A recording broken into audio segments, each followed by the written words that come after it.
আসসালামু আলাইকুম। সুপ্রিয় চিন্তনতার জন্য আজকে একটা ভিডিও নিয়ে আসলাম। আমাদের সম্মানিত রোগী, ওনার সর্দি লেগেছিল। তারপরে উনি সেটাকে গুরুত্ব দেয়নি। এরপরে কি হয়েছে, গতদিন ওনার হঠাৎ করে কান ফেটে কান দিয়ে কিছু একটা আসছে এটা বলেছেন। সো আমরা যখন ওনার কান দেখলাম দেখলাম যে ওনার কানের পর্দা সম্পূর্ণ ছিদ্র হয়ে গেছে এবং কানে পানি দিয়ে ভরা। সো আমরা আসলে আজকে এই কানটা আপনাদের দেখাবো এবং পরবর্তীতে এর সমাধান কি তাই নিয়ে কথা বলবো। দেখুন, আমরা সবসময় আমাদের এখানে যে রোগীরা আসে আমরা কিন্তু এন্ডোস্কোপি করে রোগীদেরকে দেখাই, ঠিক আছে? আচ্ছা, আপনি একটু ভিডিওটা এখানে নিয়ে যান। আচ্ছা, এখানে দেখেন, এই যে আপনি দেখেন, এটা হচ্ছে ওনার কান। একটু সামনে নেন। এটা ওনার কান, দেখেন এই যে কানের ভিতরে একদম সম্পূর্ণ ছিদ্র হয়ে এই যে কানের ভিতরে কিন্তু এই যে পানি হয়ে আছে, ঠিক আছে? এই কানে এই অবস্থা।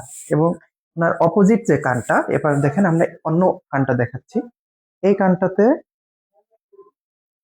এটা ওনার অন্য পাশের কান, এই কানটাতে কিছুটা, জাস্ট কিছুটা সমস্যা আছে।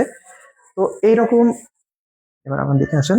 তো এরকম বিষয় হচ্ছে যে এই যে কানের যখন সমস্যাগুলো হয়, আপনাদের যখনই সর্দি লাগবে, কান দম মেরে যাবে, কানে যখনই কোনো সমস্যা হবে, আপনারা কিন্তু অতি শীঘ্রই আপনাদের কোনো নিকটস্থ নাক কান গলা চিকিৎসকের শরণাপন্ন হবেন।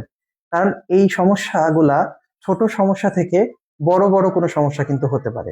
আমরা পরবর্তীতে আমরা এই রোগীর ওষুধপত্র দেব এবং পরবর্তীতে এই রোগীর সমস্যার কতটুকু সমাধান হলো সেই বিষয়ে আপনাদের সামনে আমি আবার আসবো আপনাদের সাথে। আসসালামু আলাইকুম।